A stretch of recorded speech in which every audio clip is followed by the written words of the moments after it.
Hello all, hello and welcome. Before we begin, first let's make sure everything's working fine. If you could please confirm if you can hear and see both me and my lovely guest, please let us know in the chat if everything's fine, if there are no echoes or something.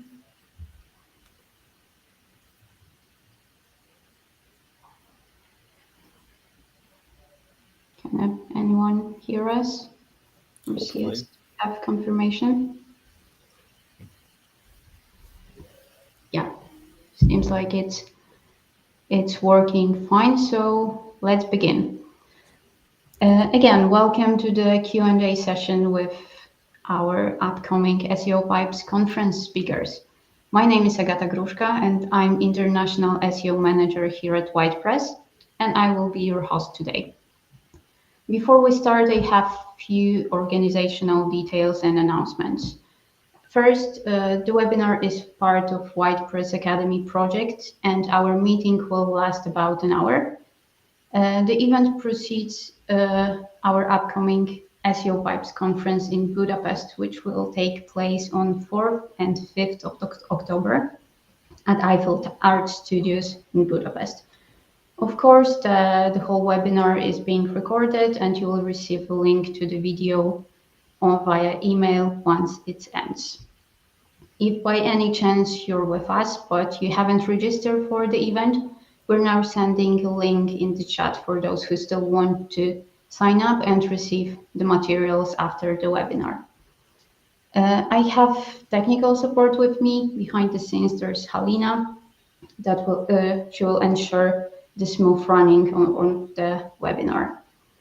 If you will have any questions during the meeting, feel free to ask them in the chat. We'll also set aside some time toward the end of the webinar for additional questions for our expert. And of course, final one, I encourage you to subscribe to our YouTube channel to stay up to date with the upcoming events and webinars. And now let's move to our beloved guests. Joining me today are Koray Tugberg-Gebur. Koray is a founder and CEO of the Turkish agency Holistic SEO and Digital. His agency provides consultancy services, data analysis, website design, and of course, search engine optimization.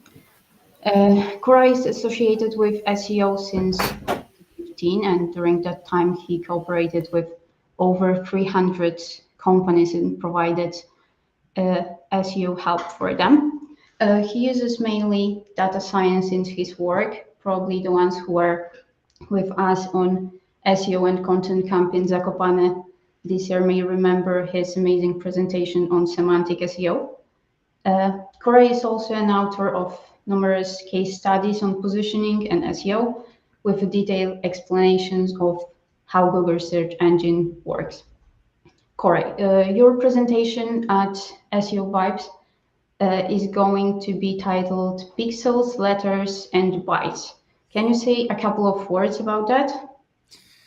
Yeah, actually, it was one of the mottos that I have used previously in one of my SEO case studies, because when we look at a website, it is consists of pixels, letters, and the bytes. And what we do is just changing how these letters are ordered or how these bytes are created, and also how the pixels are actually rendered. So it is a little bit more, let's say, detailed or detailist approach for optimizing everything in tiny detail about the website to communicate with the search engine in a better way for permanent or long-lasting rankings.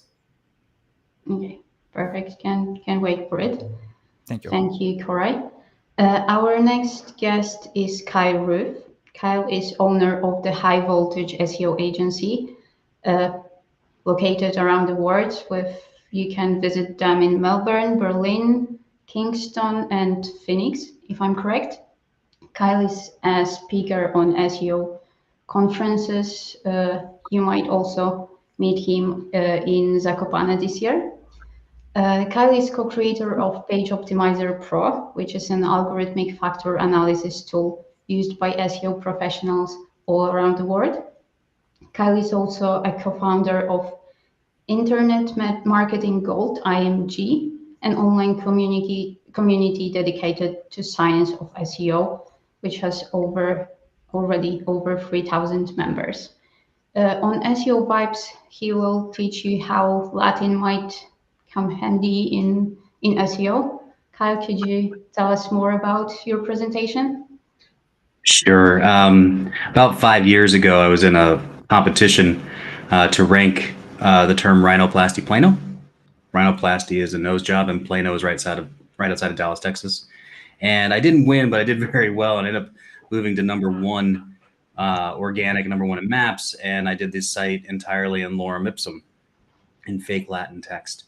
And when I did that, I did the math on how many times I needed to use the term rhinoplasty plano in specific places, its contextual terms and its variations. And I did that to show this is how the algorithm works. You know, it's not about writing good copy. It's about giving the algorithm the math that it wants. Since then, I'm going to go through the other myths and things I've learned after rhinoplasty plano, things that still work and things that don't, and some other fun things that it'll be pretty entertaining, I think. Okay, thanks, Kyle. Our next guest, representative of Hungary, Gabor Pap. Gabor is co-founder and head of SEO at thepitch.hu, which is one of the leading SEO blogs and agencies in Hungary. He works in SEO for about 10 years, and during that time he has published over 200 articles and case studies focusing mainly on search engine optimization. He worked with large international clients, tech companies, and was even a New York Times bestseller author. In his speech on SEO Vibes, he will reveal his secrets on how to automate SEO workflow. Could you introduce, Gabor, the topic briefly? Absolutely. So I really love my job. I love SEO, but at the same time, I really hate doing the tasks that are like just the monkey work. You have to do it. You have to, the same process or the same task all over again. And I was always fascinated by everything that could be automated, that should be automated. And what I'm going to talk about is what are the tasks that should be automated, and then how you can actually automate them with very simple rules, and even going into Google Apps scripts and how you can create your own rules, scripts, and then processes that makes your workflow much faster, so you can actually get things much faster, or if not faster, you can get it done in a much better quality. So that should be the aim of the talk. I like this topic, and it's usually well appreciated because a lot of people struggle with that one. They either want to deliver more work, or they want to deliver the same amount of work much faster than they used to. Yeah, that sounds interesting and promising. Thanks, Gabor. And our last speaker, Robert Niechał. Robert has over 18 years of SEO experience. For 11 years, he's an engineer and loves data science, I think, since, I believe, forever. Robert is CTO at Vestigia. He's an enthusiast of new technologies and their application in day-to-day work in SEO. In his work, he focuses on reverse engineering of Google algorithms. And that's what he teaches in his speeches, tutorials, and presentations on the conferences all around the world. Robert, could you briefly tell us what you will be talking about in Budapest? I'm still working on my narrative and the topic, so let it be like a surprise. But for sure, I will talk about large language models, obviously about data and how to connect data and extracting data, embedding data from live SERPs and use it by large language models. Of course, a few case studies, good practice, and my ideas and crazy ideas included. Okay, perfect. Can't wait to hear that. Okay, so let's move to the main part of our meeting today. In less than a month, White Press will host a SEO Vibes Conference. in Budapest. But first, let's warm up a little before the conference itself and talk a little SEO stuff today. I've gathered a few questions to start, but of course you can follow up on them and expand them during our discussion. As AI and all its uses in SEO are quite hot topic for a long time in SEO world. So let's start with this one. I believe most of SEOs already use ChatGPT or probably Bard or even Bing AI on a daily basis.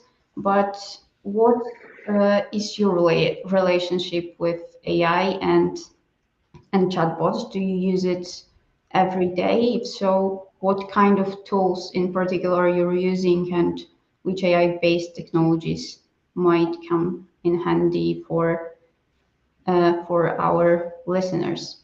Robert, as you're known for your love for new technologies, you're enthusiastic. Start with that. At the beginning of the questions, what is your relationship? And I was thinking, my wife will be jealous about this special relationship. So I use it on daily basis for, let's say, half of my day. And I have, let's say, two places where I go. I always go for OpenAI stuff, but let's split it to ChatGPT.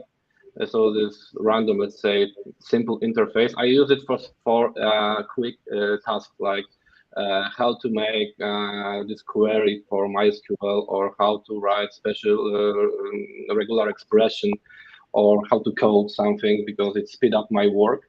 And it always gives me good results. I'm not using it for a SEO task because I can't customize it, because each time I open the chat, the setting is random, just to differentiate results for each user in the world.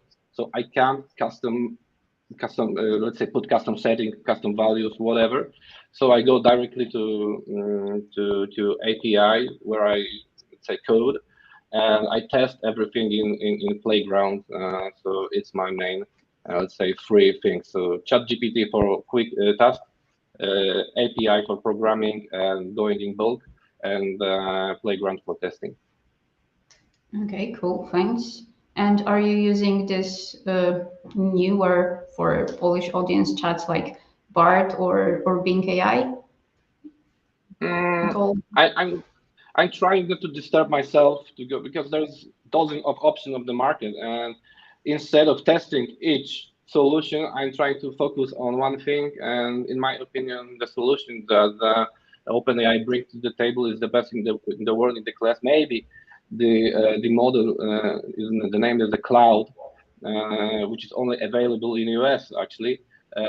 It could be a bit better because we can put much more tokens. For example, in GPT-4, it's like I think 4,000 or 8,000 right now. Sorry, I don't remember. In Cloud, it's like 100,000.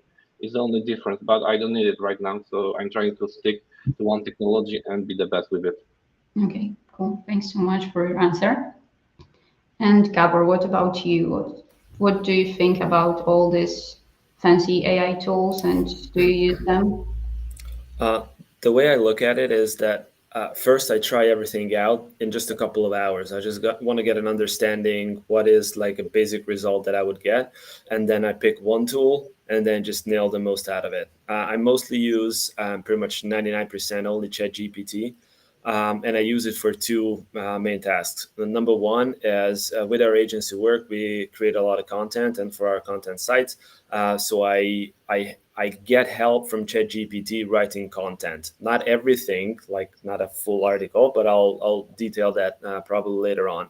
So one is content creation, and number two is helping with automation. And this could be, just as Robert mentioned, regular expressions. It could be writing Google Apps scripts code, so I don't need to like figure out and then spend 3 hours on Stack Overflow. Because ChatGPT gets it done in maybe 3 or 4 takes. It doesn't deliver the best result right away. Usually it works. It needs a little fine tuning. So I use it for two main purposes. One is automation, and the other one is content creation. And the way I look at it is that if you master one tool and you know how to use that, it's going to be a lot more powerful than just jumping around in different tools. So that's about it. One very important part I learned with content creation is that the better prompts you actually give, the way better results you will get in the end. So if you know how to give commands to the ChatGPT ecosystem, then your results will be very good. And this is where a lot of people struggle, that they find some kind of prompt somewhere, but they just try to figure that out. They just dump that in and then expect very good results. But if you know how to tweak that and how to avoid the mistakes, then it's a very useful and smart tool to have. Yeah, sure. Of course, garbage in, garbage out. So if you want to have great outputs, you need to write great prompts as well. And what about you, Kyle? How do you use the AI, if you use at all? Personally don't use it, but people around me do.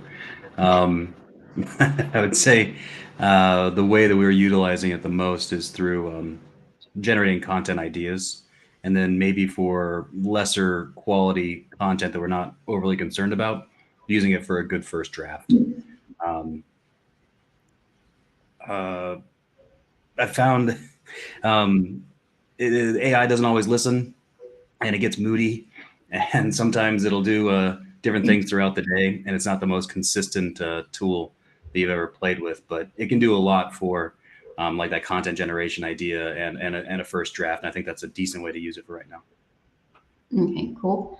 And what about you, Corey? How we could use the AI for semantic SEO research or to automate our job? So in my situation, in my Zakopane speech as well, I have actually demonstrated a few AI websites, and later in the Tallinn, actually, I have shared their latest version too. Since 2021, actually, we were using different type of AI systems to generate the content. And one example that I have shown with the Google Search Console sample actually demonstrated that Google was able to catch it and demote it with a manual penalty. Then we were able to bring it back with different domains or sometimes subdomains or different approaches. But around 2021, we were using actually different web servers for each task. Imagine that you train a model and that model just generates the headings. Another model just gives the answers to the headings. Another model just actually creates the summary section. And every task is dedicated to the one actually cloud server. But after a point, it became too expensive, to be honest. And since Google is also catching you, it is like calculating the cost, finding a better method, and it creates a kind of the benefit didn't pay the risk after a point. And because of that, we started to use cheaper domains for just testing purposes, and it created the idea of printing websites. And that's why my motto in Tallinn speech was actually print websites that print money. And Robert is already doing it in a very good way too. And the purpose there is actually decreasing the risk and decreasing the cost. It also means that you can use macro and micro semantic optimization to see what search engine can understand and what search engine can't understand, to see the real human behind the content or not. And in this case, there are a few things that we actually do with certain type of SOAPs. For example, when it comes to the AI content generation, you will always need to create unique n-grams and unique phrases that are not seen before in that knowledge domain. To be able to do that, you will need to create a vector database, and you will need to integrate it together with your actual AI model, which means that vector database that come from your own knowledge base or your own, let's say, textual content, it will be helping the AI system to make the content more unique. If you have a kind of, let's say, diseases, symptoms, and treatments knowledge base, and if you're able to insert certain, let's say, unique tokens there, whatever the AI outputs there, it will be having some unique sections, and it actually helps us to create a difference even if we use the AI content. Another thing is the original images. Today, creating images or variating images, changing images are way much easier. And images is one of the ways of actually seeing who is a real brand and who is just automated temporary website. And this is one of the things that search engine always tries to do. Who is real business, real brand, and who is just a website with a fake face? And in this case, the original designs and showing the human effort or imitating the human effort is highly beneficial. Besides this printing website section, we also use AI chatbots based on our own content. Even in the holistic SEO.digital right now, there is a chatbot there, and it directly answers people's questions. And if the chatbot tells, I am not sure, we take all these questions and we start to refresh our knowledge base, and where we retrain the chatbot so that it can answer the future questions as well. It also gathers emails in a passive way. And when it comes to the AI, basically we can use it actually for anything, for even creating content briefs. If you do product reviews, and if you are not sure about the product, you can always ask LLM or large language models, which are experts already for anything, and they can give you unique angles to review a product. So from A to Z, it is already included for anything, and I believe it will be dominating further and further. Okay, cool. And Corey, how do you think Google will manage AI-generated content? Recently, I came across a newsletter by IMG, by the way, titled Google Next Slap is going to be a big one. And the prediction basically is that Google is going to crack down on AI-generated content, and it's just a matter of time when Google will penalize us for using that content. What's your opinion on that? So it is about the precision level and confidence level of the machine learning algorithms that will be labeling the AI and the human generated content at the same time. And since we are, or let's say, since majority of the content producers or the content creators, since they are using usually the same AI models, they are actually outputting the same thing. And it is possible to actually understand who is the real writer or real author. Again, in 2022, I published a research. It was about the Google Author Rank Author Authority or Author Vectors. For instance, in my website, you will always see this phrase, in this example, in this context. These are my phrase signatures, and only I am using it in that frequency, in that co-occurrences. Or if you check, or if you create a vectorial database based on my content, you will see that there are some overlapping phrases there. The issue is that AI writers, they don't have a personality. And if 1 million users are generating content by using the same AI system, output will be highly similar to each other. And most of the time, they are doing that. And due to this, it will be increasing the precision and confidence of the machine learning systems that tries to catch the spam or non-valuable content, non-expert content. And in this case, it is true. After a point, if the search engine is able to recall maybe over 99% of precision, they can start to actually demote certain type of websites web-wide. But at the same time, if you are able to blur human expertise together with the AI assistancy, if you're able to add your own unique phrases, your own unique information, then you can actually, let's say, stay away from some of these spam brain reflexes as well. Or you might not see that harsh effect too. But it is also a necessity, like as it happened during the Panda updates. Some of the non websites without any added value, just the automated websites without any real business identity or background. It's true, actually. There is a need for cleaning on the web, definitely. Okay, thanks. And Gabor, what's your take on that? Like you said you're not writing the whole content with the AI, but only part of it. How do you think this might influence the Google opinion? Okay, so there are at least two, maybe three things that you need to consider to understand my take on it. Number one, everybody said, now, a lot of people say that Google will gonna crack down on AI written content, and then it's gonna penalize them. On the other hand, OpenAI itself said that detection tools, AI content detection tools, can really detect AI. So like there are like two sides, fighting against each other. And I have no idea at the moment who I should believe more. Like, should I believe Google or should I believe an AI tool saying that we ourselves can really figure out if it was written with AI.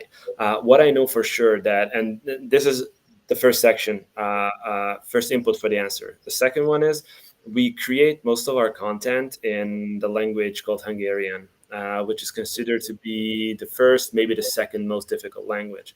And the language is made up in a way that English, or I don't know, French speaking or Spanish people, they don't really understand the grammar behind that one.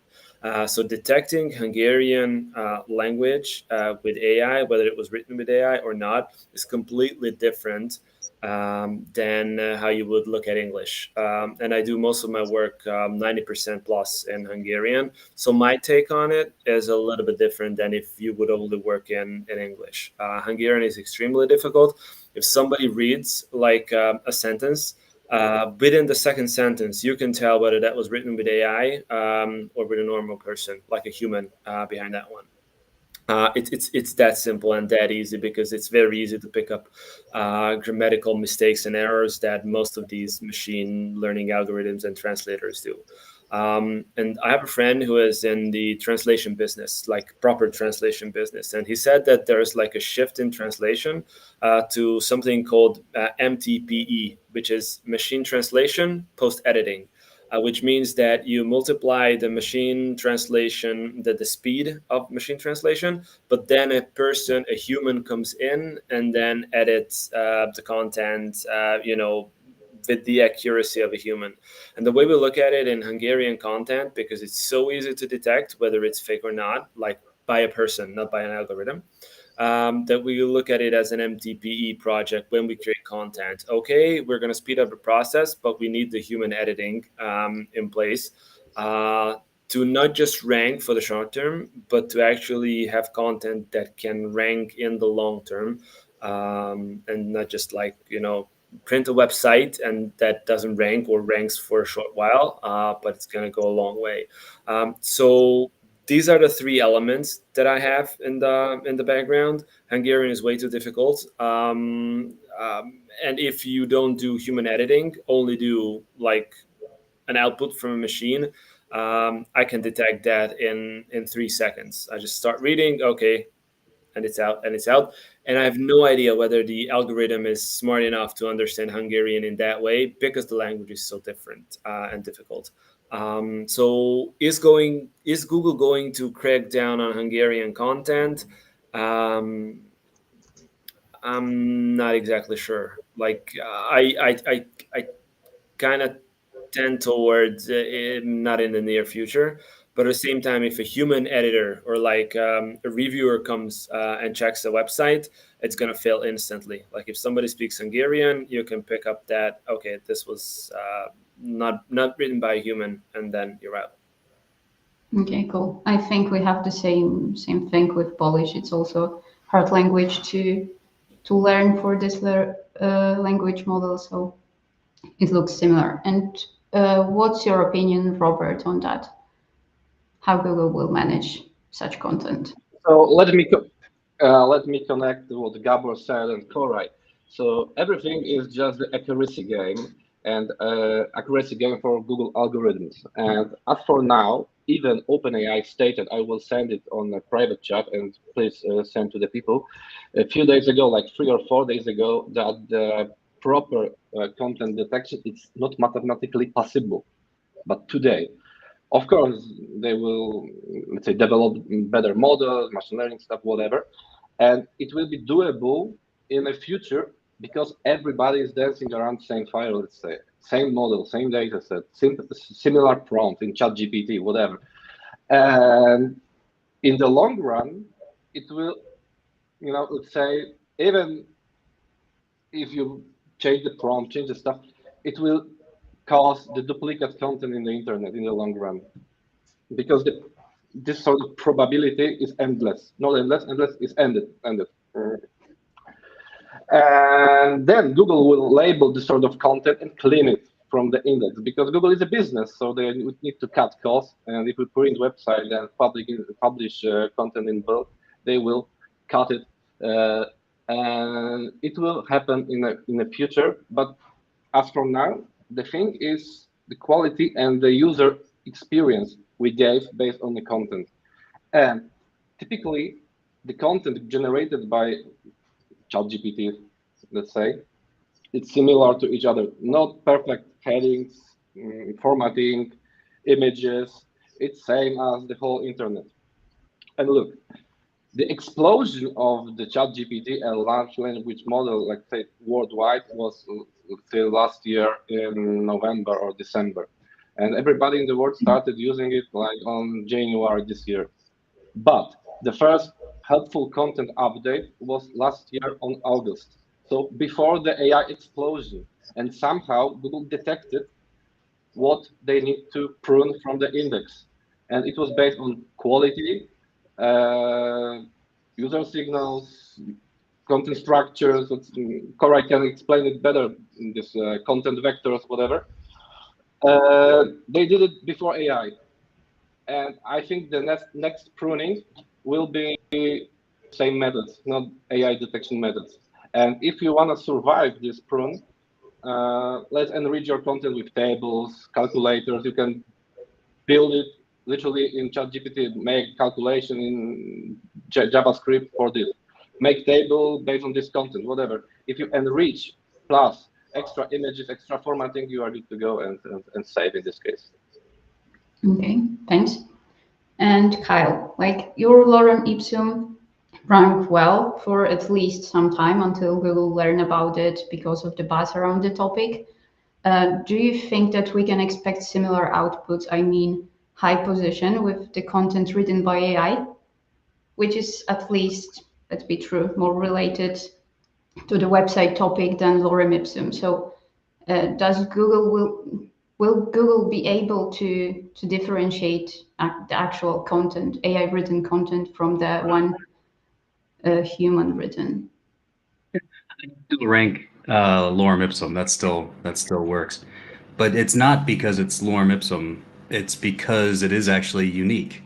Because when you do the math on how many times to put terms into the lorem ipsum, you're creating unique content, and that's actually the issue. It's not that it's AI generated or not; it's that it's duplicate content. The Google's biggest push is that is this content adding anything to the discussion? Is it adding anything to the web? And the problem that they have with duplicate content is that it doesn't add anything new to the conversation. There's really nothing AI about any AI language models right now. It's not creating anything. What it's doing is it's spinning content. It's a glorified spinner. It's doing an amazing job, by the way, and it's a lot more friendly sounding than spinners used to be. But at the end of the day, it's just spinning content. And as a result, it's not creating anything new. It's creating duplicate content. And that's the issue that Google will have with it. So it's not that it's AI generated. It's that if you get it directly from this AI type tool, you're just getting duplicate content and then you're putting it onto the web. So anything that any uniqueness that you don't add to that content is going to be problematic. And as Robert said, they're already cracking down on this. It's not if they're going to do it, it's when and how severe they're going to do it. But they've already dealt with duplicate content in the past. I think they use a very similar approach here. As Robert said, the helpful content knocked out a lot of that, and then a lot of pure AI sites got slammed on the next few helpful content rollouts as well. I anticipate a similar trend. So if you're using an AI tool, make sure that you are actually adding something unique. You're actually adding something to the conversation, so it's not just duplicate content, and then I think you'll be fine. Okay, thanks. That was really insightful. And now let me take this opportunity to remind you all again why we're gathering here. The reason is, of course, our upcoming SEO Vibes Conference in Budapest, the first international conference of that kind in the CEE region. If you are lovely listeners considering attending, now it's the excellent time to purchase your ticket. In the program, we plan multiple attractions, extensive networking opportunities in international community, a lot of presentations by more than a dozen speakers from all over the world, including our today's guests. For the holders of Jazzy package, we plan a cruise on a Danube River, including capped off with an after party to celebrate the SEO community.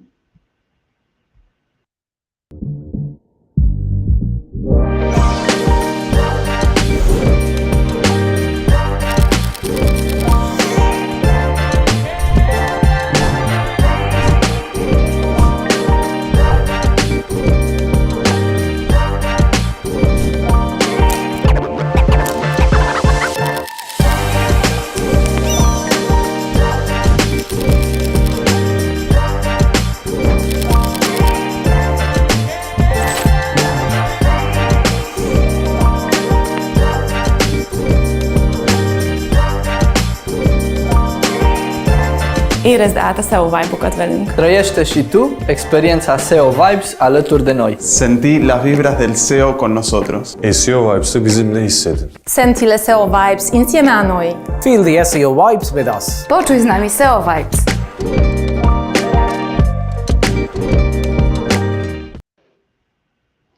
Okay, thanks. After this quick break, let's begin the final round of questions. Let me start with the easier ones.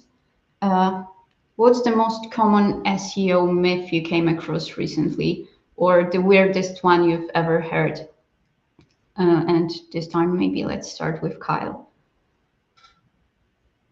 Recently, I was playing with no follow links, the idea that they don't pass juice. And years and years and years ago, I did no follow tests and they passed juice just fine. Recently, I was having some issues with it and was playing with a guy that does Haro type links. So the guys in this crew like Haro links.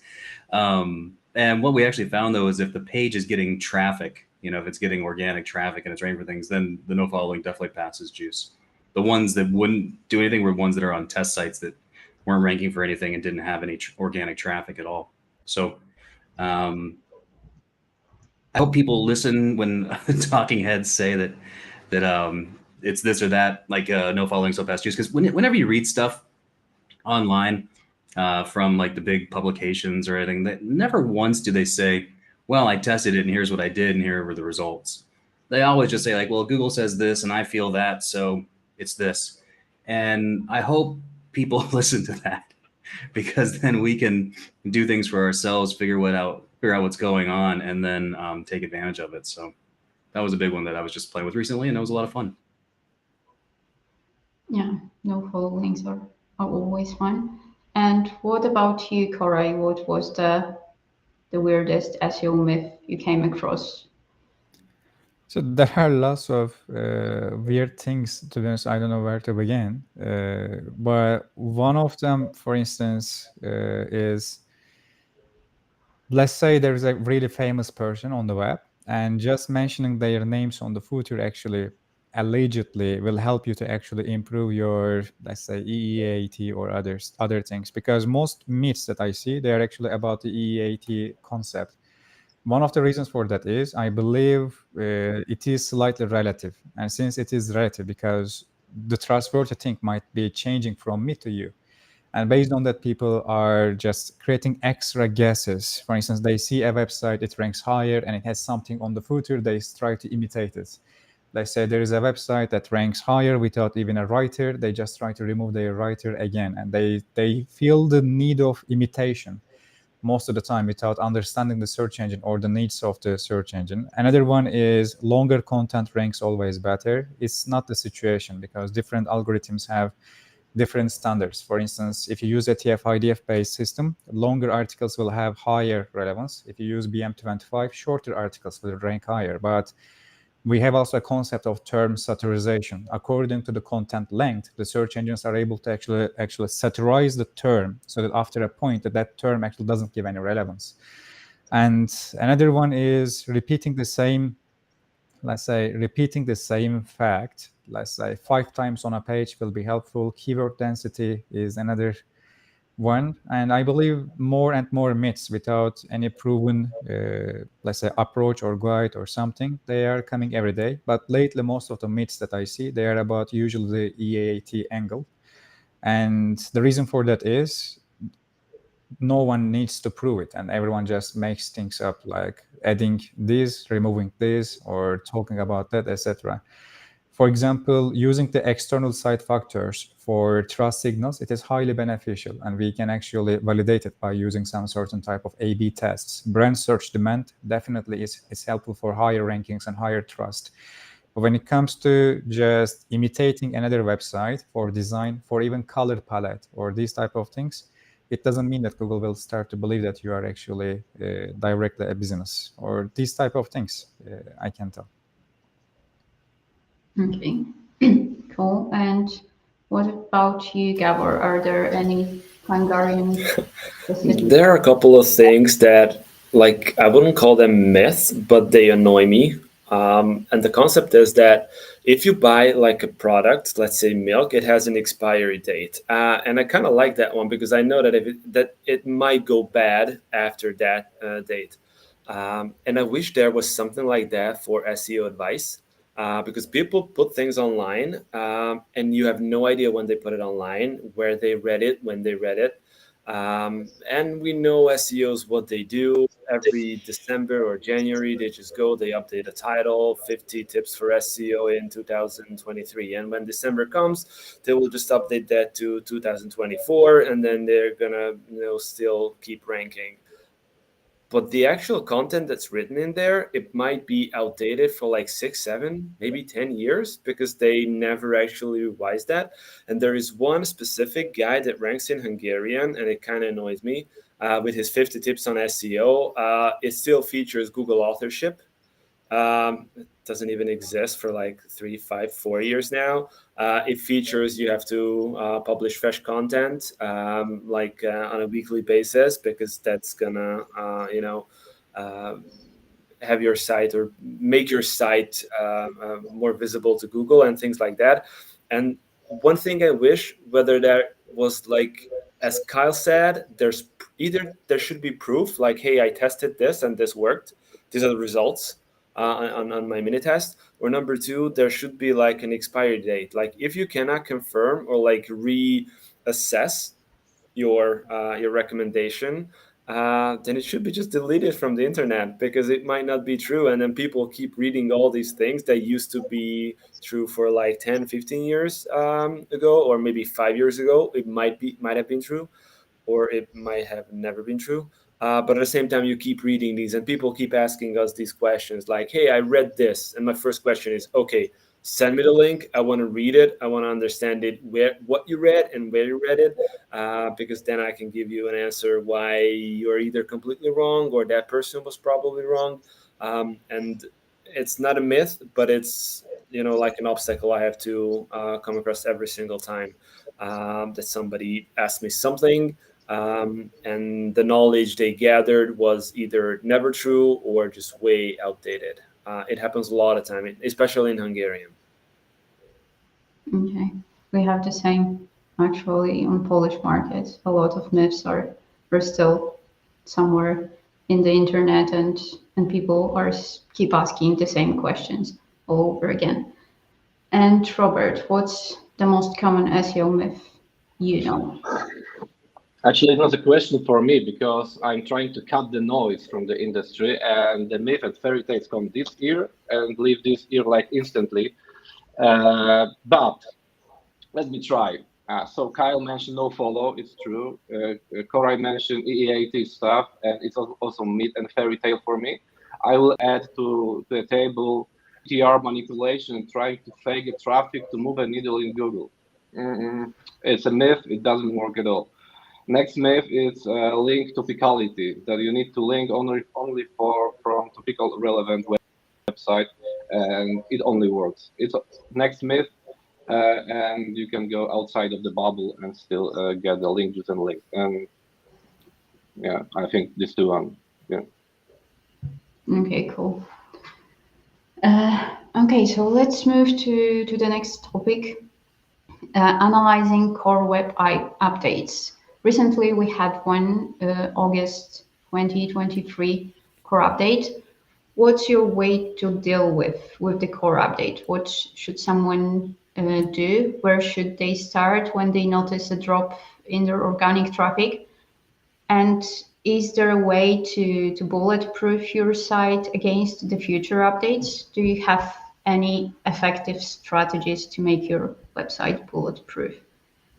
What about you, Kyle?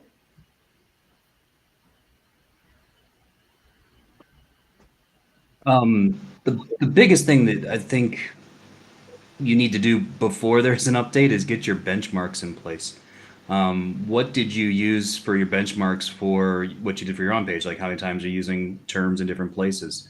And the idea is that if you benchmark what an appropriate range is based on a particular SERP, once there's a change in that SERP, new sites come in, and that could be because of an update or because some competitors decided to get a little more competitive. You can then see what the differences are between those new sites and the sites that were there before, and it can give you a lot of insight as to what you need to do to stay on top of this particular update. So you can benchmark your on-page things. You can also benchmark your off-page things. And then you can see the difference in the sites that shifted, the winners from an update.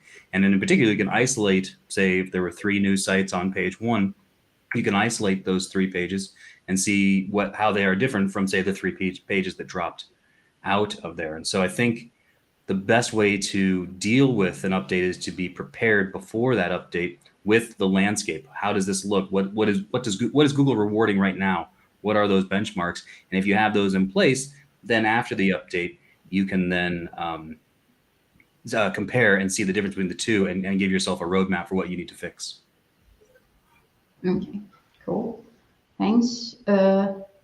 Maybe let's go for you, Gabor. Do you have any secret recipe for dealing with core web updates? I do have a very big secret that I'm going to reveal. I really don't care about core updates.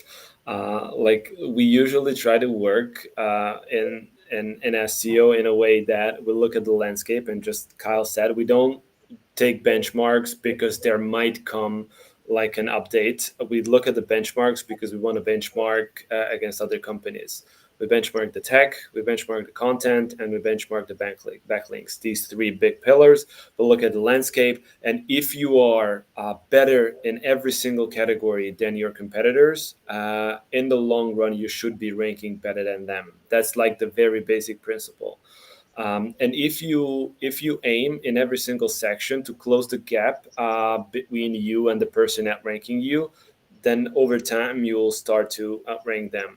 And that's our basic defense strategy against the core update, to do things that work, that we believe and know we tested these things work.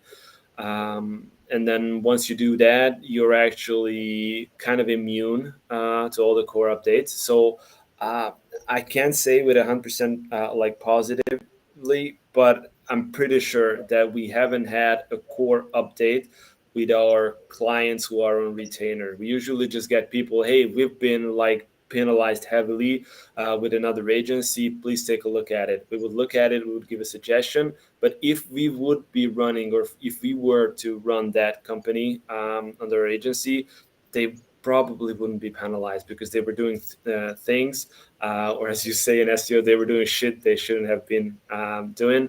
And we would have told them like, hey, if you keep doing this, then you are risking yourself with an upcoming update. So one is I don't look at updates like at all. If they happen, I only know because some companies are coming to us like, hey, we see a big drop. It usually doesn't happen with our clients, maybe 1 or 2 times. And if it happens, with the next update, they usually just revert back and you do nothing and then it switches back. So they test something new and then a couple of weeks, maybe a couple of months later, they will revert it back. This is like the 2 answers. And there is one more.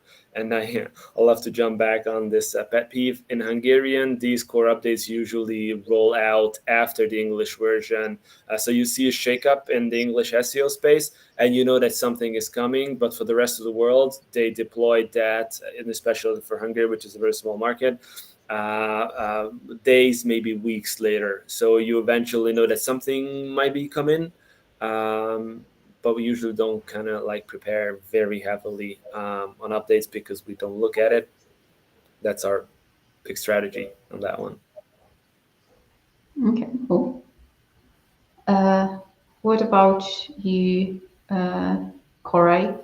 How do you analyze the core updates? From which angle do you look at things? So in my situation, I am publishing case studies since 2019. And in 2019, the first SEO case study that I have published, it was again about the core updates. And I was suggesting using the core updates as a way of SEO or a strategy for just SEO. The reason for that is during a core algorithm update, you can actually take down the biggest global authorities for certain segments or also site-wide or web-wide. It was happening around 2017, 2018 too, but these updates are actually called phantom updates, which means they were also large quality updates for core systems, but Google was not announcing them. That's why we were calling them phantom updates. The first announced one, I believe it was the August 1st, 2018, which was a really bad day for me as well, since I lost 3,000 websites. And after that specific date, they start to announce the core algorithm updates.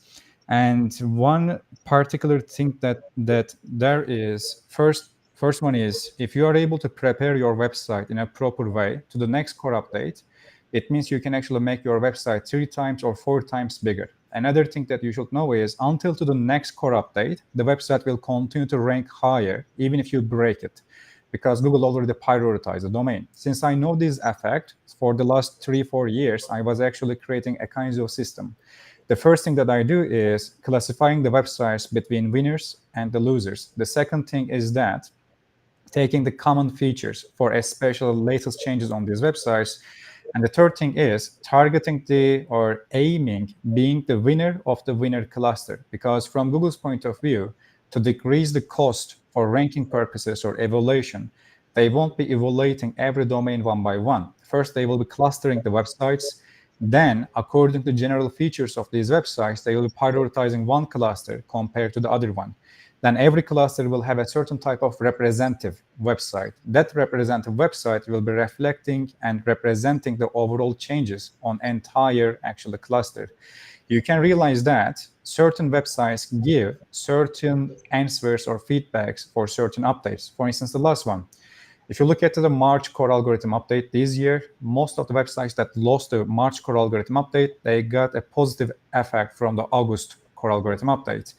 But this one is slightly different because around 1st August, 2nd August, and 14 August, 15 August, and 17 and the 18 and the 19 August, there are quality updates that actually happened. The main issue here is that especially the 18 or 17, 18, and the 19 quality updates, if it affected the website negatively, the core update affected it actually positively as well, which means some websites actually won both of the core updates. In March and in August, they actually won two core updates at the same time. But usually these websites got a negative effect from the quality updates around 17, 18, 19. And sometimes you should understand that your website might be losing traffic due to a quality or core update, not because you are doing something wrong, because search engines need to diversify the search engine result pages.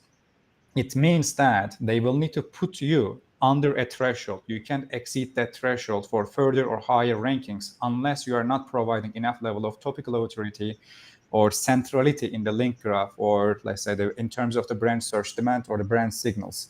So due to that, you will need to play with some other, let's say, criteria there too, which means that to be able to understand what's going on in or during a core update, you will need to check the previous updates with a seconds. Then you will need to classify the websites, which one won which update, which one lost which one. You will usually see that they are overlapping with each other. Last suggestion from me is classify the websites according to the business type. And for example, for the query of credit card, you might be a credit card affiliate, you might be a bank, or you might be bank-like institution like Wise or Mercury, etc. And usually search engines tries to understand distance to the satisfaction. If you click to an affiliate, you might be actually going to the, let's say, 5 or 6 pages until you fill the application. Instead of that, they can directly give you an application page that is from a bank. So sometimes it is also about what kinds of a business you are. If search engine labels you for a certain type of business type, you will be losing traffic there. It's about your business type. And that's why I also suggest SEOs to be a business developer, not just a website operator. If you don't understand the business side and if you don't help the website owner for that, it will be very much harder for them to also understand how to outrank some competitors. Sorry for the long answer, but this is the best way I can do. Thank you so much. You're welcome. And let's move to Robert. What's your way to bulletproof? Yeah, I will make it simple. Okay, so first thing, keep calm, because Google make mistakes, and sometimes, as Corey mentioned, in one core update you will lose, next one you will you will succeed, you will gain, or you will succeed. So keep calm. First thing, if you have technological depth, probably you know it. If you know it, go for it. Check up your website for technical stuff. It's the first thing. Second thing, compare your website up to your niche or competitors and try to figure out the difference, how they win or you lose, and what's the difference in your case, and why, for example, Google changed the query intent, whatever, and maybe is the reason why you tanked. So try to compare your situation to your competitor situation, who won, who lost, why, whatever. Then go for your website section. Probably you lost on a content section or category section, on product section. Just check your website section by section to your competitors section by section. If you found, for example, that you lost in a blog section, try to improve this one, the specific section, etc. Yeah, as Koray mentioned, our name of the game is core update to core update, next core update game. And if you lost, try to compare to your niche competitors, try to make your website better, and then probably that you will win next core update. If it's a sidewise situation, yeah, maybe it's a bigger case with quality. Maybe next thing, simple. If you use any dodgy link building strategy, you probably know it, so you can check it. And yeah, it's the checklist. And every time you're connected to your niche and the bubble you are in. Yeah, true. Yeah, so that sounds quite simple to deal with core updates. Thank you guys for your answers. And for the summary, we'll move to the next questions later. We'll see if there are any on the chat. I've seen you guys replied for some of those. Thank you for keeping an eye on it. Yeah, and let's move to the final question. Each of you probably had some predictions for 2023. Of course, there's a bunch of those articles, what you should do to rank high. Which of your predictions have already come true for this year, and which are still waiting for their fulfillment? What was your prediction, Gabor? I had two things. One is that nothing is going to change. Obviously, that didn't come true. And the other one is that a few things might change. We just don't know where exactly. Like I have this this habit of looking up old predictions. Like I do SEO predictions for 2015, for 16, 17, 18, 19. I have a full list. And I have maybe 9 or 10 things that are predictions for next year for the past 6 years in a row, which means that we keep predicting, but it never comes. This is like voice search. It was something that was introduced probably in 2017. And I still don't think that it has arrived at least in this region, for very specific reasons. So I don't believe in voice SEO that much, because it's either one, very hard. Number two, it's only like a position one game, because if you ask something, it will not give you 10 options to choose from. It will give you one answer. That should be like a definitive answer. But in terms of like SEO, where you want to buy something, I don't see voice search like being that heavy as it was predicted back from all the way from 2017. In terms of general SEO, links still matter. SEO is not dead. That was my prediction, and it still holds its truth. AI, I was bullish on AI, but since I started using it, I was kind of like, how to say, I wouldn't say I was afraid that a lot of people will start using it, but especially in our market, if you are using it in a dumb way, it's not going to make you can create content, but it's not going to rank. Let's put it that way, especially in Hungarian. So I was a bit afraid, but then I learned and realized that the fear was much bigger than the actual risk of people, out competing you with AI written content. So roughly that's about it. Okay, thanks so much. Let's move to Koray. What was your prediction that came true already? So actually, with the David Bain, I have done 2 different interviews. One was on 2021, other was in last year. In the first one, I said that focus on natural language processing. In the second one, I said that focus on the natural language generation. Generation already came true as the mainstream tradition. We all try to generate natural language by using certain type of technologies. And this is one of the big ones. Around, again, 2.5 years ago, when I say the focus on the NLP, I actually mean that the search engines will try to understand the directed the text rather than signaling the relevance, which means that instead of focusing on the external quality signals, they directly try to understand the content. And again, it was a topic that I processed during the SEO Estonia speech, because instead of ranking websites based on external and easily manipulated or can be manipulative methodologies like the links, they want to focus on the internal factors like the accuracy or overall relevance and comprehensiveness of the entire website as much as possible. So it already started to happen too. And for the next year, I believe since the candidate count is increasing, because whenever you have a bigger index, you need to increase the threshold of relevance and the quality. It means that entry cost for SEO and entry cost also for proper businesses, it will be increasing highly too. I can summarize it in this way. Okay, cool, thanks. What about you, Robert? What was your prediction? So, as my business partner, if he is listening, Damian, he used to say that we as a humanity, we are bad in prediction or predicting the future, because we are trying to predict future based on the past.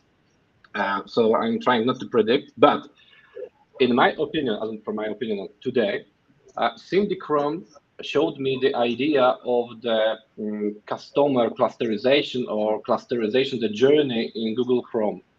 It's a brilliant idea which Google may use in the future, that they cluster the journey, how people are being satisfied and when they get the satisfaction in the journey. For example, I'm looking for the iPhone, simple, apple.com, but I'm looking for brand new lawnmower. And how many steps I need to take in the internet, which website I visit, and how I reformulate the queries to get satisfaction in my case and in my journey. And I think Google will move a needle to these journeys and these journey signals instead of content, whatever, link signals. And I hope it will happen, yeah. Okay, thanks. And the last one, Kyle, what was your prediction that still awaits to become true? My prediction, and it's the same prediction that I have every year, is it's going to be okay. We're going to be fine. SEO is going to survive.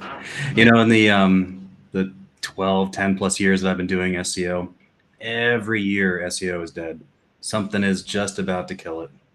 And not only has that not happened, SEO has grown exponentially. And while AI will tweak something, it's not going to be an SEO killer. And the people that have the ability to adapt and tweak their processes and add it in an effective way, not only will they survive, but in these types of situations, I find that they'll excel. Usually you see a situation where there's like a glut of people creating websites or providing website services. And then something like this happens and everyone freaks out and a lot of businesses go under. I don't think it's necessarily because of the changes, because they didn't know how to adapt. And then there's this constriction. And then there are fewer people doing websites and there are fewer people offering services. And in those moments, that's where I find I make a lot of money. That's where the opportunity is. And so I think if you are looking to figure out how you can tweak and adapt, SEO is not going away. It just might change a little bit in all of these scenarios. And in these situations, I find the most promise and it's the most exciting. And I think it's the times when we'll do the best in SEO. So I like it. Let's bring it on, and we're gonna be fine. Okay, cool. So with that optimistic tone, let's finish our Q&A session. SEO is going to be fine. Thank you all for your time. My today guests were Koray, Kyle, Gabor, and Robert. Our lovely listeners, don't be shy and come and talk to them at SEO Vibes in Budapest. Again, thank you for coming. Later today, all of you will receive an email with the link to the webinar recording. If this was interesting for you, please make sure to subscribe our YouTube channel and follow us for more SEO related content. That concludes our webinar. Thanks for joining us, and huge thanks for our expert to joining us. Thank you, and see you soon.